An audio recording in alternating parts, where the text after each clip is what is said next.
Friends, welcome to self study वाला। आज हम देखने वाले हैं 14 मार्च का करंट अफेयर्स। ये करंट अफेयर्स हिंदी इंग्लिश दोनों में अवेलेबल है। आपके पीसीएस के एग्जाम्स में बहुत काम आने वाला है और अगर आप कोई वनडे एग्जाम्स भी दे रहे हैं वहाँ पे भी ये काम आने वाला है। ठीक है, पीडीएफ मिलेगी आपको इसके साथ। पीडीएफ हमारे टेलीग्राम चैनल पे अवेलेबल है, नीचे डिस्क्रिप्शन बॉक्स में लिंक है, वहाँ से आप इसे डाउनलोड कर वहाँ से आप टेलीग्राम चैनल ज्वाइन कर सकते हैं और वहाँ आपको डेली पीडीएफ मिलती रहेगी। ठीक है, खाली पीडीएफ नहीं, उसके साथ आपको डेली करंट अफेयर्स पीडीएफ तो हैं ही, लेकिन जो बाकी की इम्पॉर्टेंट नोट्स हैं वो भी वहाँ पे आपको मिलते रहेंगे समय समय पर। ठीक है, तो चलिए देख लेते हैं जल्दी से आज का हमारा पहला टॉपिक। देखो, ओबीसी की क्रीमी लेयर पर सुप्रीम कोर्ट का एक बड़ा फैसला आया है और सुप्रीम कोर्ट ने कहा है कि जो माता पिता की आय है, उनकी जो सैलरी है, केवल उससे निर्धारण नहीं होगा कि कोई बच्चा क्रीमी लेयर में आता है या नहीं आता। ठीक है, स्पेशली ये जो फैसला है जो पीएसयू हैं और प्राइवेट सेक्टर के एम्प्लॉयज़ हैं उनको फ़ायदा पहुंचाएगा। ठीक है, अब समझते हैं धीरे धीरे एक एक करके कि क्या है इस फैसले में। तो इसमें कहा है कि जो इनकम है वो सोल डिसाइडर नहीं है। देखो, इनकम के साथ उसने स्टेटस को भी माना है। तो देखो, सिंपल सी बात है ना।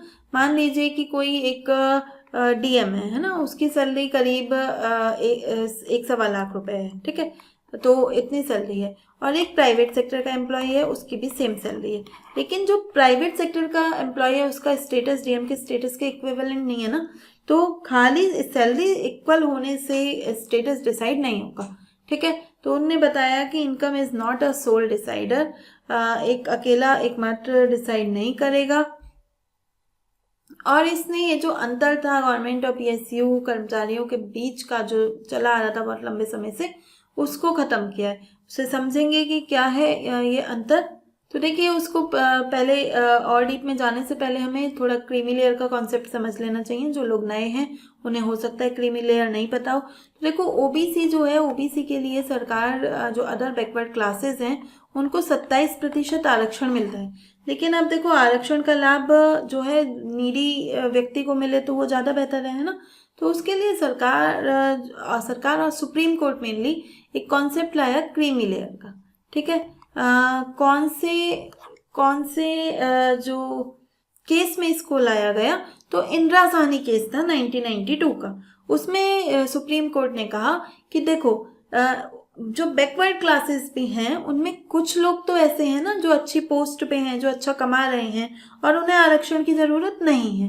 ठीक है, तो उनको क्रीमी लेयर में लगाते हैं और फिर उन्हें आरक्षण से हटा देते हैं। ठीक है, मतलब कहने का मतलब है कि अगर ये एक कम्युनिटी है, उसमें कुछ लोग तो एकदम टॉप पर हैं, है ना, और कुछ जो निचला तबका है जो अभी तक विकसित नहीं हुआ है, तो उसे मिलना चाहिए 27% आरक्षण का लाभ। ये जो टॉप पे हैं, जिनका जीवन ऑलरेडी सुधर चुका है, इन्हें कहो क्रीमी लेयर, है ना। जैसे क्रीम जम जाती है ना उस पे, दूध पे। ठीक है, तो इन्हें क्रीमी लेयर कह के कहा कि भाई इन्हें नहीं दिया जाएगा आरक्षण का लाभ। ठीक, तो अब क्या होता है, अब ये डिसाइड कैसे हो। सुप्रीम कोर्ट ने तो कह दिया इंदिरा साहनी केस में, ठीक है, कि क्रीमी लेयर का कॉन्सेप्ट है। अब ये डिसाइड कैसे होगा, तो इसके लिए सरकार लेके आती है 1993 में एक ऑफिस मेमोरेंडम। ठीक, जो हमारा कार्मिक मंत्रालय है वो इसको जारी करता है और उसमें ये कहता है कि देखो कि गवर्नमेंट सर्वेंट और जो अदर एम्प्लॉयज़ हैं उनमें क्रीमी लेयर किस तरह से डिसाइड होगी, है ना, ये उसकी बात कर रहा होता है।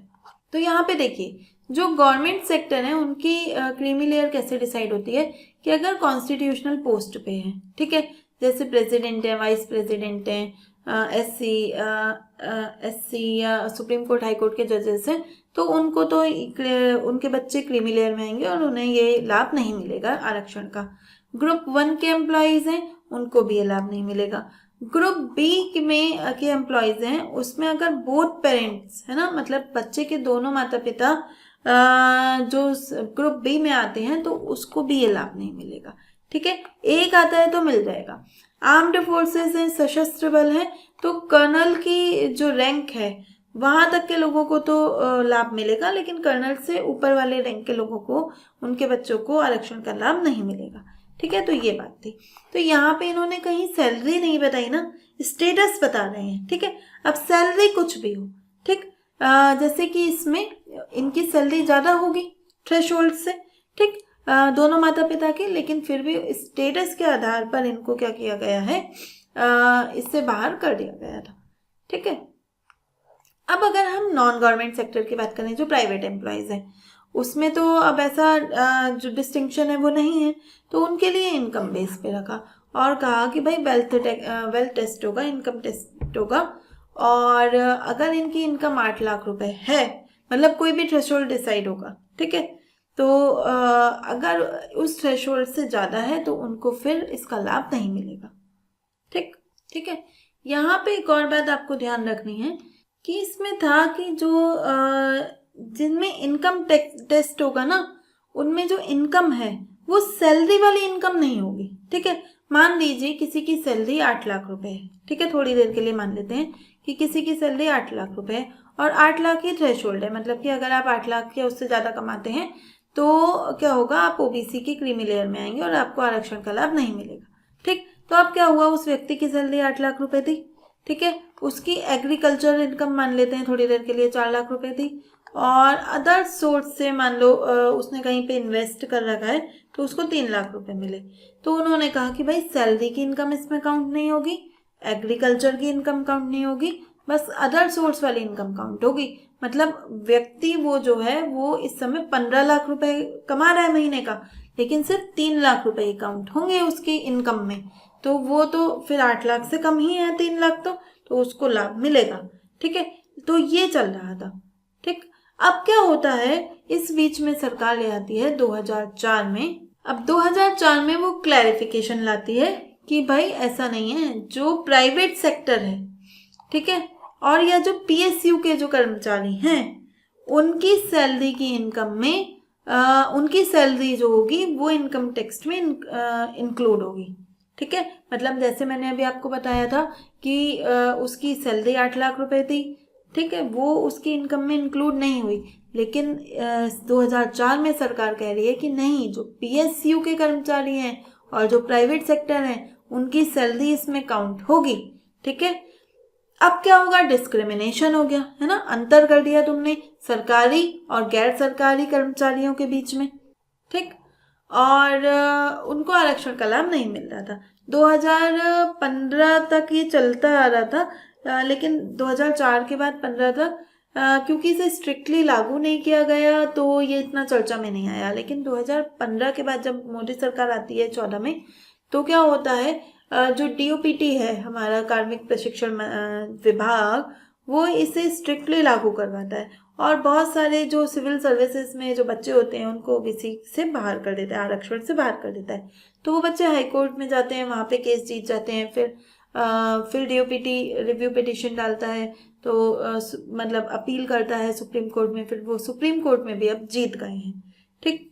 तो सुप्रीम कोर्ट ने कहा कि भाई इक्विवेलेंट हैं दोनों ही, जो गवर्नमेंट है उसको पीएसयू और प्राइवेट वर्कर्स को भी उनके समकक्षी देखना होगा, और उनकी सैलरी, जो पीएसयू और प्राइवेट एम्प्लॉयज हैं उनकी सैलरी भी इनकम में काउंट नहीं होगी, ठीक है। उनकी खाली सैलरी से डिसाइड नहीं होगी कि वो ओबीसी में आते हैं या नहीं, उनका स्टेटस देखा जाएगा, है ना, उनकी रैंक, जैसे तुम गवर्नमेंट सेक्टर में रैंक देखते हो ना, ऐसे यहाँ पे भी इनकी रैंक देखो, ठीक।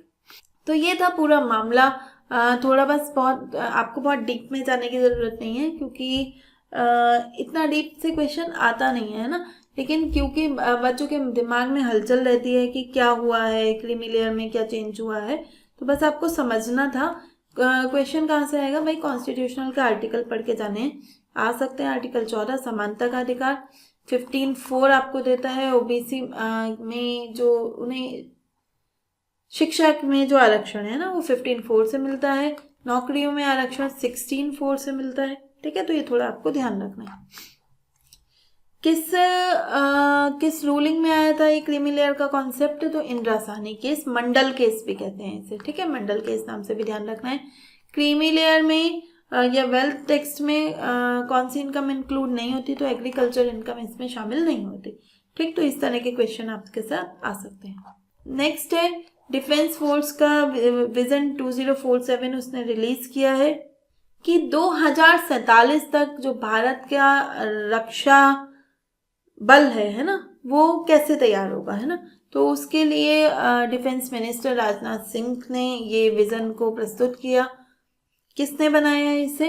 इंटीग्रेटेड डिफेंस स्टाफ, उसने इसको बनाया है। इस मिशन में कुछ बातें कही गई हैं, ज़्यादातर मेंस के काम की हैं, लेकिन प्रीलिम्स में भी क्वेश्चन बन सकते हैं। ठीक है, उसने कहा कि भाई 2027 तक 2047 तक, है ना, 47 तक हमें 3 फेजेस से गुजरना है। पहला फेज है 2030 तक का ट्रांजिशन का फेज, संक्रमण काल। ठीक है, इस ट्रांजिशन फेज में हम क्या करेंगे? Organisational restructuring. ठीक है, हम जो भी हमारी कमियां हैं, जैसे हमारे पास थिएटर कमांड नहीं है ना, तो हम उसको बनाएंगे। बॉर्डर इंफ्रास्ट्रक्चर वीक है, उसको बनाएंगे। तो जो भी हमारे ऑर्गेनाइजेशन में कमियां हैं या इंफ्रास्ट्रक्चर में कमियां हैं, उनको दूर करने का प्रयास करेंगे। ठीक है, तो ये संक्रमण काल है, ट्रांजिशन फेज। फिर है कंसोलिडेशन। ठीक है, कंसोलिडेशन मतलब आपने इसे बना तो लिया, ठीक, लेकिन अब आप इसे अच्छे से ऑपरेट कर पा रहे हो या नहीं। ठीक है, जैसे फॉर एग्जांपल हमारे पास बहुत सारी कमांड्स नहीं है, जैसे स्पेस कमांड नहीं है अभी। ठीक है, और साइबर कमांड नहीं है। ठीक, तो मान लीजिए कि हम उसे बनाएं, तो एरा ऑफ ट्रांजिशन में हमने उसको बना तो दिया, लेकिन अब वो अच्छे से काम कर पा रही है या नहीं। तो उसको फुल उसके मोमेंटम पे ले जाकर उसके ऑपरेशनल कैपेबिलिटीज अच्छे से प्राप्त हो पा रही हैं या नहीं, उसको मजबूत करने के लिए हमारे पास 10 साल का समय होगा, 2030 से 40 तक। उसे कहा है एरा ऑफ कंसोलिडेशन या सुदृढ़ीकरण काल। जो भी हमने बना लिया है, अब उसको मजबूत करना है। ठीक है, आसान शब्दों में। फिर आता है एरा ऑफ एक्सीलेंस या उत्कृष्टता का काल, कि इस समय पे हम बनेंगे global technological superior, super power, है ना, कि हमारी जो सेना होगी उसके समकक्ष कोई सेना ना हो। ठीक है, विश्व की सर्वश्रेष्ठ सेना हो हमारी, या कम से कम सर्वश्रेष्ठ सेनाओं में हमारी सेना काउंट हो। वो एक्सीलेंस कह रहा होगा, मतलब हमें इतना उसमें अच्छा परिवर्तन कर दिखाना। तो ये 3 चरण थे जो स्पेसिफिकली इस विजन में बताए गए। इसके अलावा कुछ और चीज़ों पे बात की गई।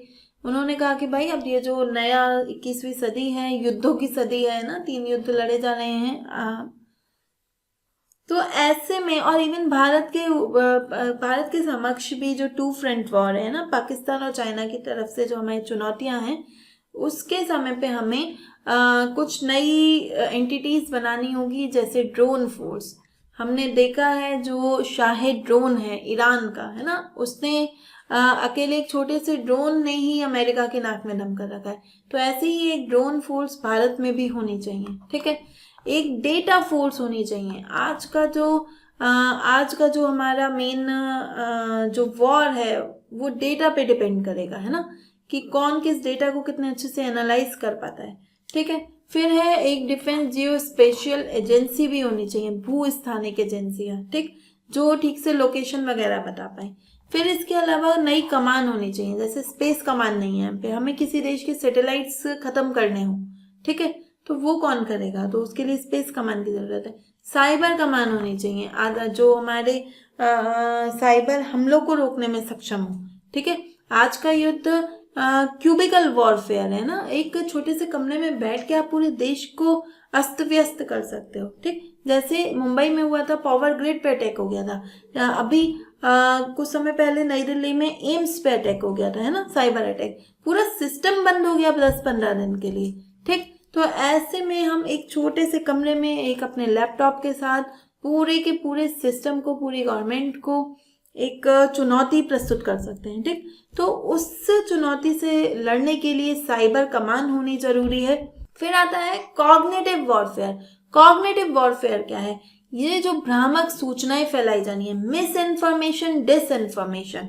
ठीक है, ये जो उसका काल है कि आप जो है जो भी इंफॉर्मेशन जो व्हाट्सएप यूनिवर्सिटी प्रोवाइड कराते हैं ना, व्हाट्सएप पे जो भी सूचना आ गई उसको सत्य मान लेते हैं, उसको आगे फॉरवर्ड कर लेते हैं, उसकी सत्यता को जांचने का प्रयास भी नहीं करते। ठीक है, तो ऐसे स्थिति में हम बड़े स्तर पर क्या कर सकते हैं, लोगों को गुमराह कर सकते हैं ना।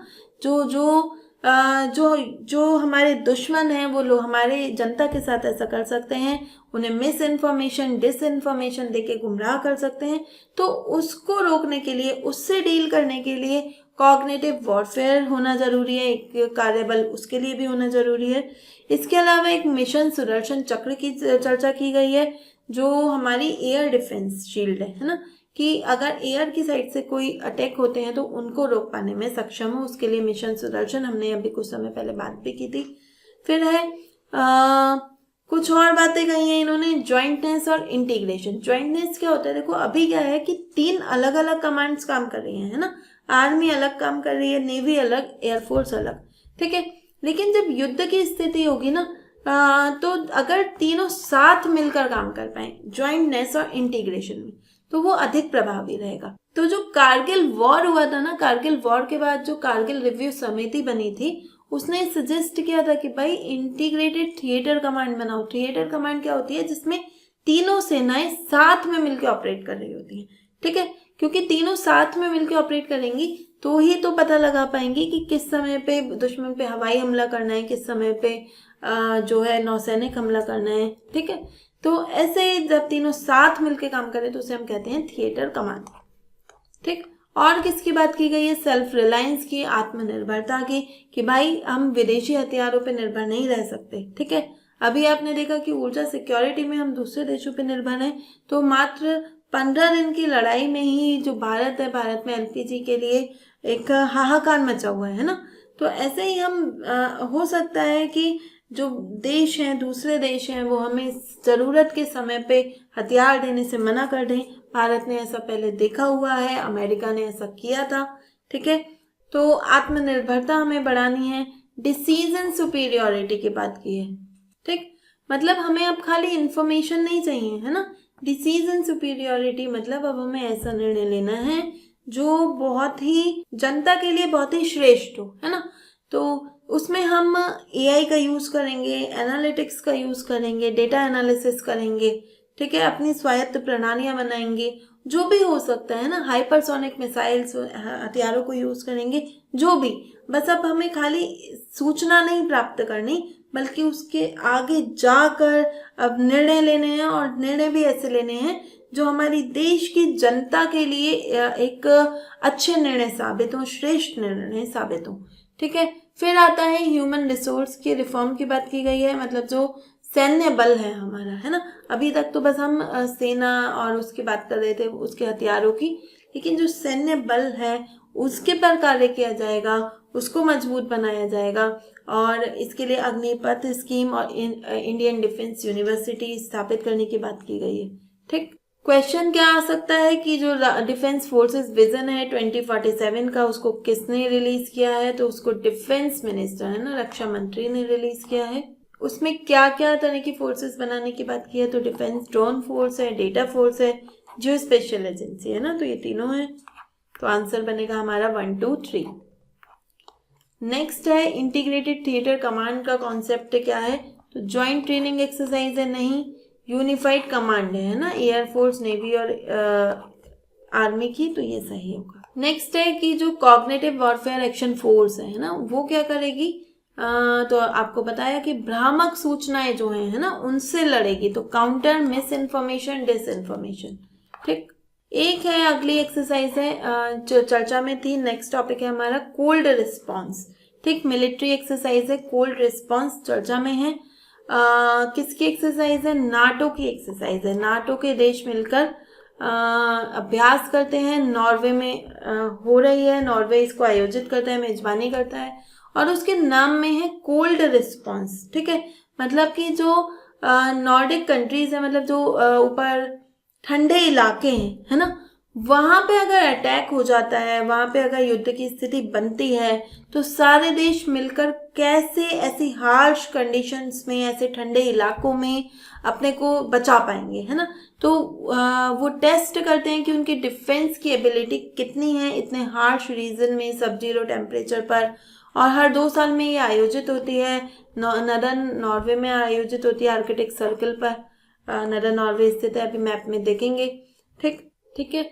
रीइंफोर्समेंट ऑफ नॉर्वे की बात कर रहे हैं, मतलब कोल्ड वेदर में कैसे इंटरऑपरेबिलिटी, मतलब साथ मिलकर सभी देशों की सेनाएं साथ मिलकर एक दूसरे के संसाधनों को यूज करते हुए कैसे अपने को डिफेंड कर पाएंगे, है ना। इसे नॉर्डिक रिस्पॉन्स कहा जा रहा है, ठीक है। नॉर्डिक रिस्पॉन्स, इससे पहले ना एक टर्म चर्चा में थी, नॉर्डिक न्यूट्रलिटी, ठीक है। आपने देखा होगा कि आपने विश्व इतिहास में देखा होगा कि कितने कितने युद्ध हुए हैं, लेकिन उसमें कभी नॉर्वे, स्वीडन ऐसे इलाके नहीं आए, है ना, चर्चा में, ठीक। क्योंकि ये न्यूट्रल बने रहते थे, इन्हें कोई मतलब नहीं था, बस इनका ये था कि हम अपने शांति से रहें। ये बेवजह किसी के जो युद्ध होते थे या लड़ाई झगड़े उनमें नहीं फंसते थे, ठीक है। लेकिन अब जो है, अब ये आ रहे हैं, ट्रांजिशन कर रहे हैं नॉर्डिक रिस्पॉन्स, मतलब अब जो है ये भी इन मामलों में रुचि लेने लगे हैं। कैसे पता चल रहा है, जो फिनलैंड है, स्वीडन है, नाटो के मेंबर बन गए हैं, है ना, रिसेंट मेंबर बने हैं, ठीक। तो ये बता रहा है कि अब ये देश जो है न्यूट्रल नहीं रहना चाहते, नॉर्वे, फिनलैंड, स्वीडन, है ना, बल्कि न्यूट्रलिटी से आगे बढ़कर रिस्पॉन्ड करना चाहते हैं। और इवन ये एक स्ट्रेटेजिक सिग्नल भेज रहे हैं, है ना, कि रूस को बता रहे हैं कि देखो जो नॉर्डिक क्षेत्र है वहाँ पे जो नाटो के, मतलब वो नाटो का रक्षा हब बन चुका है ना, सारे देश मिलकर मिलिट्री एक्सरसाइज कर रहे हैं, ठीक। अगर हम नाटो की बात करें तो उसमें कौन कौन शामिल है, ये जितने भी ब्लू है ना सब इसमें शामिल है, स्वीडन भी इसमें शामिल है। स्वीडन अभी रिसेंट में, स्वीडन और फिनलैंड, है ना, ये दोनों रशिया यूक्रेन वॉर के बाद ऐड हुए हैं, ठीक है। यूक्रेन इसमें शामिल नहीं है, ये छोटे छोटे देश एक दो और इसमें शामिल नहीं है। बाकी यहाँ से बात करें तो कनाडा, उसका नाम ही है ना NATO, North Atlantic Treaty Organization, तो नॉर्थ अटलांटिक मतलब ये है ना अटलांटिक ओशन, ठीक। तो इसके इस साइड वाले दोनों साइड वाले देश इसमें शामिल हैं। कनाडा है, यूएसए है, मैक्सिको नहीं है, ठीक है। तो ये थोड़ा थोड़ा आपको ध्यान रखना है मैप के थ्रू। क्वेश्चन क्या आएगा कि कोल्ड रिस्पॉन्स एक्सरसाइज किसने होस्ट की है, तो नॉर्वे ने, ठीक है। और क्या आ सकता है कि कोल्ड रिस्पॉन्स एक्सरसाइज जो है वो नाटो की एबिलिटी को टेस्ट करती है, कहाँ पर युद्ध करने में, डेजर्ट, जंगल नहीं, cold weather, arctic warfare. Next topic है हमारा आहार 2026 फूड एंड हॉस्पिटैलिटी फेयर लग रहा है, 40वां एडिशन है इसका। प्रगति मैदान में जो भारत मंडपम है उसमें आयोजित हो रहा है। कौन कर रहा है, ministry of food processing industry, ठीक है। और इसके साथ एक संगठन है इंडियन ट्रेड प्रमोशन ऑर्गेनाइजेशन, नाम से ही पता चल रहा है ना, आहार मतलब फूड प्रोसेसिंग से जुड़ा हुआ है। इसमें क्या होगा, जो इंडियन प्रोड्यूसर्स हैं, है ना, जो इन चीज़ों को बना रहे हैं फूड प्रोसेसिंग वाली, उनको हमें जो ग्लोबल बायर्स हैं, जो खरीदना चाहते हैं विश्व में लोग, उनसे जोड़ना है, ठीक है। तो इस तरह की कॉन्फ्रेंस में बहुत सारे देशों के लोग इसमें शामिल हुए हैं ना, तो उसमें ये एक दूसरे के संपर्क में आएंगे, है ना, तो इनके बीच में जो है जो ट्रेड है वो शुरू हो जाएगा, ठीक। इसमें कुछ और बातों पे भी चर्चा की गई है, जैसे सस्टेनेबल पैकेजिंग, मतलब कि अब हमें जो खाद्य और पेय पदार्थ जो प्लास्टिक्स में पैक होते हैं जनरली, अब हमें प्लास्टिक फ्री पैकेजिंग करनी होगी। और फूड एंड बेवरेज इंडस्ट्री जो है उसको बायोडिग्रेडेबल बनाना होगा, मतलब उसमें जो पैकेजिंग है उसको बायोडिग्रेडेबल, कि जैविक रूप से अपघटन हो जाए उनका, ठीक। इसके अलावा मिलेट की बात की गई है, मिलेट माने श्री अन्न, है ना, जो मोटा अनाज होता है, ठीक। तो देखो मोटे अनाज में क्या है ना, वो अब इतना लोकप्रिय नहीं है जो नई जनरेशन है, ठीक। तो उनको क्या करना पड़ेगा, और इवन विदेशी बायर्स को भी हमें बताना होगा कि देखो ये मोटे अनाज से ऐसी ऐसी चीजें बन सकती हैं। इवन अब तो क्या है कि मिलेट के नूडल्स भी मिल रहे हैं, ठीक है। तो अगर तो उनको ये बताना होगा, तभी तो उसकी डिमांड बढ़ेगी। तो वहाँ पे ऐसे खाद्य उत्पाद जो थे वो प्रदर्शित किए गए। टेक्नोलॉजी की बात की गई कि जो हॉस्पिटैलिटी है, मतलब आतिथ्य जो क्षेत्र है, जो अतिथियों का स्वागत करते हैं हम, उसमें हम कैसे एआई से रोबोट्स को यूज कर सकते हैं ना, फूड पहुंचाने के लिए रेस्टोरेंट में उनको यूज कर सकते हैं, ठीक। एक फैक्ट पे बात की हो रही थी उस दौरान कि जो भारत है वो विश्व का दूसरा सबसे बड़ा फूड ग्रेन प्रोड्यूसर है ना, सबसे बड़ा उत्पादक है खाद्यान्नों का और फल सब्जियों का। तो आपसे पूछा जा सकता है ये भारत कौन से नंबर का उत्पादक है, ये यूपीपीसीएस का फेवरेट क्वेश्चन है, ठीक। तो नेक्स्ट है कि आहार हॉस्पिटैलिटी फेयर कहाँ लगाया गया, तो भारत मंडपम याद रखना है, प्रगति मैदान में। श्री अन्न पेवेलियन लगाया गया इसमें, वो किसको शो कर रहा है, मिलेट्स को, है ना, जो मोटा अनाज है। भारत की रैंकिंग है फूड ग्रेन और वेजिटेबल्स फ्रूट्स में, फर्स्ट नहीं है, फर्स्ट पे कौन है, फिर चाइना है पहले नंबर पे भाई, हम हैं सेकंड पे, ठीक। इसके अलावा एक ग्लोबल कॉन्फ्रेंस हुआ है on women in agri food system, ठीक है, जो हमारी प्रेसिडेंट है द्रौपदी मुर्मू, उन्होंने इसको इनॉग्रेट किया था और ICAR में हुआ है ये। ICAR का जो कन्वेंशन सेंटर है वहाँ पे न्यू दिल्ली में, वहाँ हुआ है। थीम क्या थी इस कॉन्फ्रेंस की, driving progress attaining new Heights, ठीक है, कि जो हमारी प्रोग्रेस है, प्रगति है, उसको और गति दें और नई ऊंचाइयों को प्राप्त करें, ठीक। देखो यहाँ पे एक और फैक्ट है जहाँ पे जिसके अराउंड ये पूरा ऑर्गेनाइज हुआ था, 2026 को, है ना, UN ने एक महिला किसान का अंतर्राष्ट्रीय वर्ष घोषित किया है, ठीक है, international year of women farmer, ठीक। तो इसमें क्या है कि बात कही जा रही है कि जो महिलाएं हैं, ठीक है, उन्हें लेबरर माना जाता था, है ना, कि इसमें फार्मर हैं तो वो लेबर की तरह काम कर रही थी। अब वो लेबर नहीं भाई, लीडर है, लीडर, अब वो नेतृत्व कर रही हैं इसका, ठीक। तो उसके बारे में है ये कॉन्फ्रेंस, उनको प्रोत्साहित करने के लिए ये संस्थाएं इससे जुड़ी हुई हैं, बस हल्का हल्का रीड कर लेना है, काम का नहीं है ज़्यादा। इस दौरान एक ये ना सरला बहन की बात हुई है, ठीक है, सरला बहन ये आपसे पूछा जा सकता है, ये 2-3 बार चर्चा में आ चुका है, ठीक है। मैं इसको इग्नोर कर रही थी 1-2 समय से, लेकिन ये बार बार चर्चा में आ रहा है, तो आप इसको ये इम्पोर्टेंट हो गया है। तो है क्या, AI पावर्ड इनिशिएटिव है, मतलब एक ऐप टाइप का है, उसमें आपको जो लाइफ स्टॉक्स होते हैं ना, जो पशु पालन हो रहा है, ठीक, तो उससे जुड़ी कोई भी दिक्कत है ना, तो उस पर बात कर सकते हो, ठीक। AI बेस्ड सिस्टम है, वो बताएगा कि जो भी समस्याएं हैं उसको बताओ, वो आपको बताएगा, आपकी अपनी भाषा में बताएगा, ठीक है। तो काफ़ी यूज़ किया जा रहा है जो लाइफ स्टॉक्स फार्मर्स हैं उनके द्वारा, ठीक है। तो किस सरला बहन इनिशिएटिव पूछा जा सकता है कि किससे संबंधित है, तो AI बेस्ड लाइफ स्टॉक का एडवाइजरी सर्विस है, ठीक है। फिर है कि एक कोलकाता में पोर्ट है, कोलकाता पोर्ट का एक ब्रिज बना हुआ है, बास्कुलर ब्रिज, तो उसका रिनोवेशन हो रहा है, ठीक है। कोलकाता पोर्ट पहले उसका नाम था, अब उसका नया नाम है श्यामा प्रसाद मुखर्जी पोर्ट, ठीक है। तो ध्यान रखना है, इसके रिनोवेशन की कॉस्ट कम की नहीं है, छोड़ सकते हैं। कौन करेगा, रेल विकास निगम लिमिटेड इसको रिनोवेट करेगा। 1966 का ब्रिज बना हुआ है। खास बात क्या है इसको समझ लेते हैं जरा। ये देखिए इस तरह का ब्रिज है, ठीक है। क्या है कि जो हमारा कोलकाता पोर्ट है ना, उस समुद्र से 200 किलोमीटर अंदर है, ठीक है, नदी पे बना हुआ है। कौन सी नदी पे बना है, हुगली नदी पे, है ना। तो देखो क्या होता है कि इस तरह का ब्रिज बना हुआ है, जब शिप निकलना होगा तो ये ब्रिज ऐसे खड़ा हो जाएगा, ठीक है, और जब शिप पास हो जाएगा तो ये वापस से गिर के एक रोड जैसा, ब्रिज जैसा बना लेगा और फिर इस पे जो ट्रैफिक है वो फ्लो होगा, मतलब अब इस पे गाड़ियां जाएंगी, ठीक है। फिर से कोई शिप आएगा तो ये फिर से खुल जाएगा, ठीक। तो इस तरह का, इसको बास्कुलर ब्रिज कहते हैं, इसीलिए ड्रॉ ब्रिज भी कहते हैं, ठीक।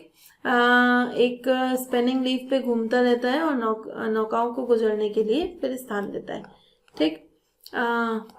ठीक है, तो इसका रेनोवेशन हो रहा है, तो पूछा जा सकता है कि कहाँ पे है इस तरह का ब्रिज, कौन से पोर्ट पे है, तो श्यामा प्रसाद मुखर्जी पोर्ट पे है, ठीक है। एक ईज 8 है नया नेक्स्ट टॉपिक हमारा, इससे ईज राइस के रूप में लॉन्च किया है क्या, इसकी फुल फॉर्म देख लीजिए, enhanced access and service excellence, ठीक है, EASC एब्रिविएशन है, 2018 में लॉन्च हुआ था। हुआ क्यों था इसको समझते हैं कि देखो उस समय पे बहुत वो चल रहा था ना कि जो पब्लिक सेक्टर बैंक्स हैं उनमें बहुत सारा जो लोन है वो डिफ़ॉल्ट हो गया है ना, और वो एक संकट की स्थिति में आ गए थे। तो उन्होंने डिपार्टमेंट ऑफ फाइनेंशियल सर्विस जो है फाइनेंस मिनिस्ट्री का और पब्लिक सेक्टर बैंक ने, इन दोनों ने साथ मिलकर क्लीन और स्मार्ट बैंकिंग के लिए इसको लॉन्च किया, ठीक है। तो इन्होंने कहा कि अब हम जो है अब हम बैंकिंग का फोकस करेंगे कि हाईटेक मतलब टेक्नोलॉजी को यूज़ करें, सोशल इम्पैक्ट हो, सोशल इम्पैक्ट मतलब महिलाओं पे ध्यान देंगे ज़्यादा, है ना, जो एक मार्जिनलाइज्ड ग्रुप है उन पे ध्यान देंगे।